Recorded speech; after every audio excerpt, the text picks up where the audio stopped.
Hello everyone, welcome to our channel Gyanshree classes. So guys, हम discuss कर रहे थे फिलॉसफी यूनिट 1 के कुछ क्वेश्चंस को एजुकेशन सब्जेक्ट के लिए। तो हम यूनिट वाइज क्वेश्चंस को डिस्कस कर रहे हैं यहाँ पर। सो 2 पार्ट ऑलरेडी डिस्कस कर चुके हैं, अब हम डिस्कस करने वाले हैं पार्ट 3।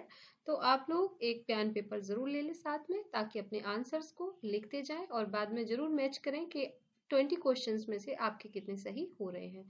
तो ये यूजीसी नेट जेआरएफ के प्रीवियस ईयर के क्वेश्चंस हैं जो सबसे ज़्यादा एग्जाम में बार बार रिपीट हो रहे हैं, और मैंने बहुत कोशिश की है कि रीसेंट 5 इयर्स के क्वेश्चन को ही लूं, ताकि अभी जो ट्रेंड है उसी के अकॉर्डिंग हम यहाँ पे डिस्कस करें। मेरे चैनल पे अगर न्यू है तो प्लीज़ लाइक करना ना भूलें और सब्सक्राइब भी करें, और कमेंट करना ना भूलें, और कमेंट में आप अपना सजेशन भी दे सकते हैं। तो चलिए स्टार्ट करते हैं।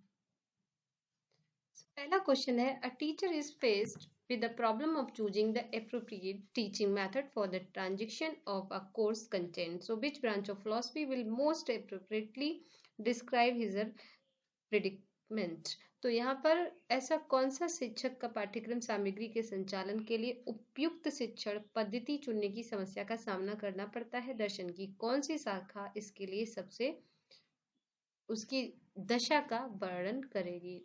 तो मेटाफिजिक्स, एपिस्टोमोलॉजी, एक्सियोलॉजी और लॉजिक। तो हमें भी यहाँ पे ये समझना है कि वो टीचिंग मेथड जिससे हम अच्छे से पढ़ा सकें। तो टीचिंग मेथड की बात करें यानी ट्रांजिशन।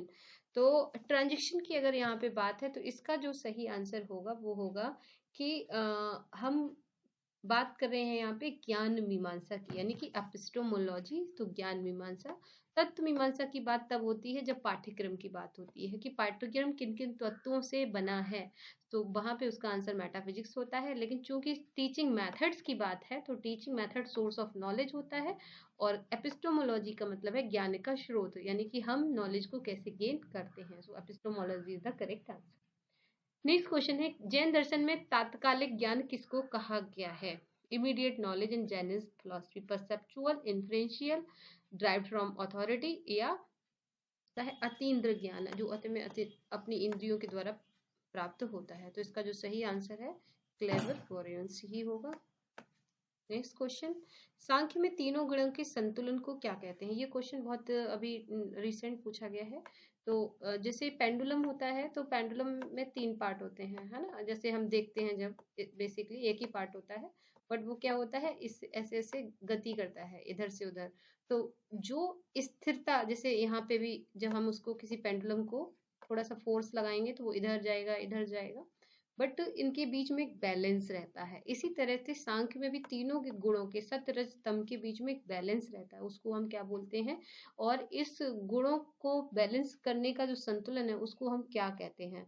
तो ये क्वेश्चन काफी इंपॉर्टेंट है और कई बार एग्जाम में पूछा गया है, तो इसको आप जरूर याद रख लें, और बार बार पूछे जाने वाले ये क्वेश्चन है। तो इसका जो सही आंसर है वो प्रकृति है, वो सत रज तम तीनों की साम्यावस्था है ना। हिंदी में इसके लिए एक शब्द आता है साम्यावस्था, तो उसको हम प्रकृति बोलते हैं। नेक्स्ट क्वेश्चन है, the principal of the child, the school and education itself are shaped largely by social and cultural force was initiated by. तो बच्चे के सिद्धांत को स्कूल और शिक्षा ही बड़े पैमाने पर सामाजिक और सांस्कृतिक ताकतों द्वारा आकार देते हैं। ये किसके द्वारा प्रतिपादित किया जाएगा?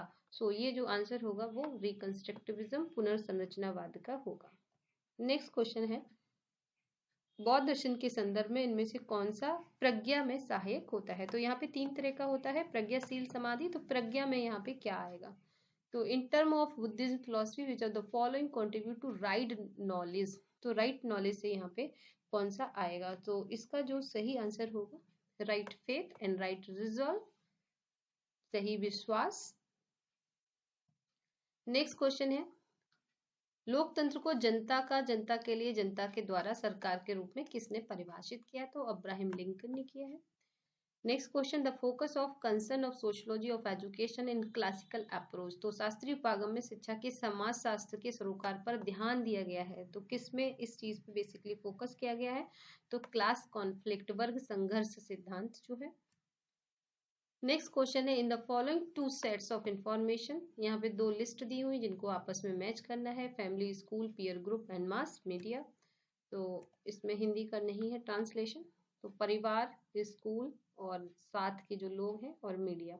तो इसमें आपस में हमें मैच करना है। तो सबसे पहले हमारा जो सबसे आसान है फैमिली, तो फैमिली से हम लोग परिचित हैं, फैमिली के बारे में जानते हैं। तो फैमिली का बेसिकली क्या रोल होता है हमें ये देखना है। तो इसको हम बड़ी आसानी से यहाँ पे बता सकते हैं कि फैमिली का रोल बेसिकली होता क्या है। तो इसका जो सही आंसर होगा वो देखते हैं।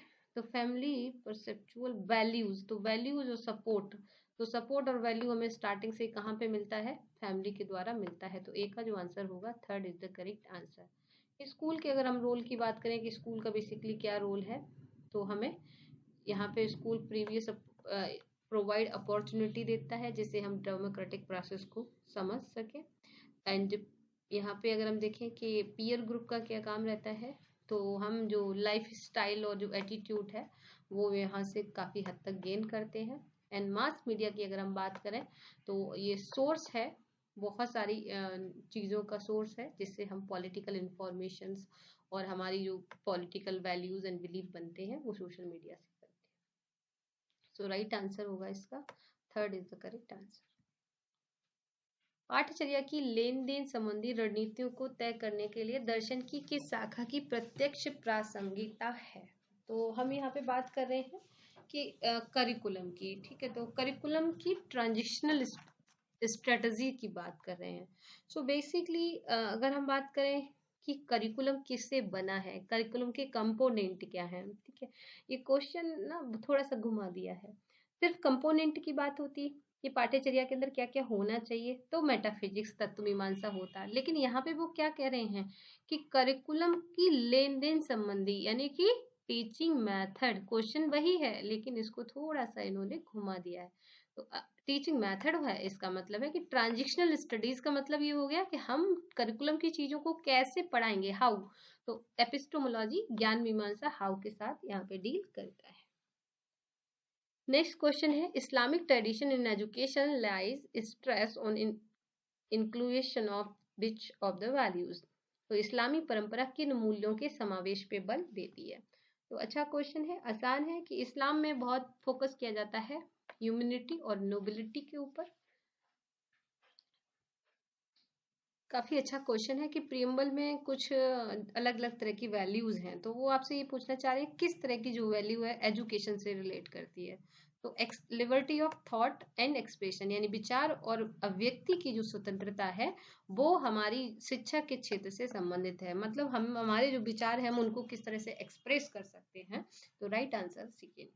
नेक्स्ट क्वेश्चन देखते हैं, Jain according to Jain philosophy when why the position and practice of right faith, right conduct and influx of fresh karmic matter is blocked. This stage is called, यानी कि जब विश्वास, ज्ञान और आचरण के अधिपत्य और अभ्यास से ताजा कर्म द्रव्य का प्रभाव अवरुद्ध हो जाता है, तो इस अवस्था को हम क्या कहते हैं। तो ये मैंने बड़े अच्छे से आपको समझाया था एक एग्जाम्पल देके कि जब वो अवरुद्ध होता है, कोई चीज रुकती है या नया नया का आना बंद होता है, पुराने को रोकना, तो उसको हम क्या कहते हैं। तो इस कई तरह से मैंने आपको एग्जांपल देके समझाया था। इसका जो सही स्टॉपेज है ना, तो संबर का मतलब होता है कि हम उसको क्या हो गए, जो द्रव्य है उसका प्रभाव अवरुद्ध, संबर।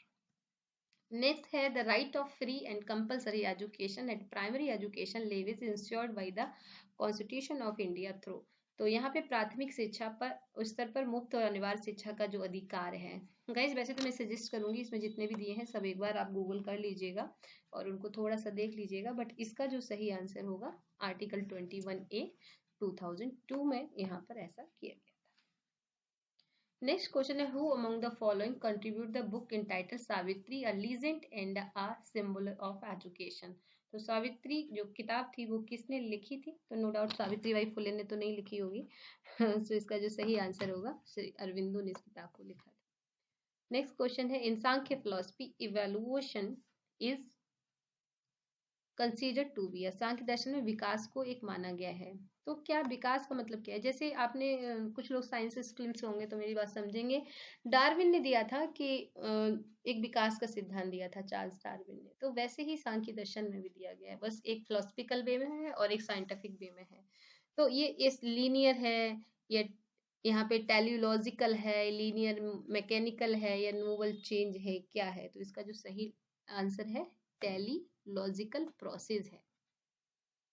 टेलीलॉजिकल को हिंदी में बोलते हैं उद्देश्यवादी, यानी कि जो किसी उद्देश्य से संबंधित हो। नेक्स्ट क्वेश्चन है, which school of western philosophy endorse the following metaphysical assertion। तो यहाँ पे एक assertion दिया है कि since the universe exists independent of us and is governed by laws over which we have little control, it is necessary to know certain definite things about the universe in order to adopt to it। यानी कि सीधा सा है कि इस universe के बारे में हमें अगर चीजें जाननी हैं और ज्यादा इस पे कंट्रोल करना है तो हमें और ज्यादा इसको समझना पड़ेगा। सो ये जो दर्शन, किस दर्शन की ये बात होगी, सो ये जो होगा वो रियलिज्म या यथार्थवाद का। सो गाइस, ये क्वेश्चन थोड़ा सा इसके ऑप्शन को आपको देखना पड़ेगा कि इस क्वेश्चन के ऑप्शन कुछ इस तरह से थे। इसके अलावा एक ऑप्शन और था वोकेशनलाइजेशन, यहाँ पे उसको भी आप मान के चलिए कि वोकेशनलाइजेशन भी ऑप्शन में है। तो वोकेशनलाइजेशन पे वेदांत दर्शन तो फॉलो नहीं करता है, तो ये तो आंसर नहीं आ सकता, व्यवसायीकरण नहीं आएगा।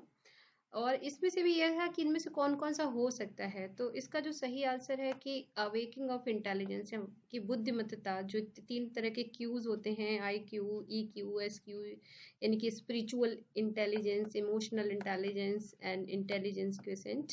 सो इस तीनों तरह की आपकी जो इंटेलिजेंस है उसको अवेक करना, ये एकदम सही है। एंड इंक्लूसिव एजुकेशन, सभी का समावेश करना, एंड एजुकेशन फॉर ऑल।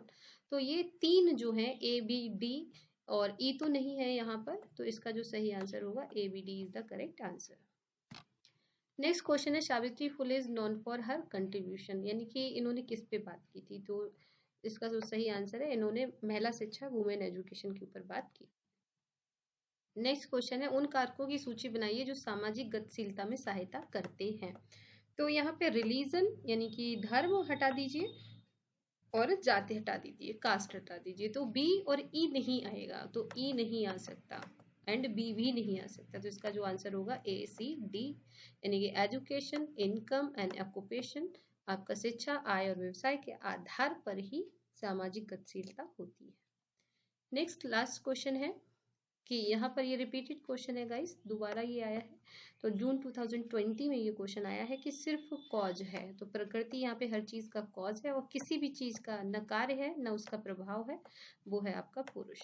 तो इसका जो सही आंसर होगा, और हम सिर्फ ये 2 देख लें उसी से हमें सही आंसर मिल जाएगा, यानी कि डी का 1 होना चाहिए और ए का 4th होना चाहिए, और बी का यहाँ पे 3rd होगा, एंड सॉरी बी का यहाँ पे 3rd होगा और सी का यहाँ पे 2nd। So right answer A is the correct answer. सबसे ज्यादा ये क्वेश्चन पूछा जाता है सांख्य दर्शन से, तो जरूर याद कर लें। सो गाइज, ये थे आज के 20 question. Thanks for watching. Subscribe our channel and suggest the how we like this session, and please make your comment. Thank you so much and wish you all the best.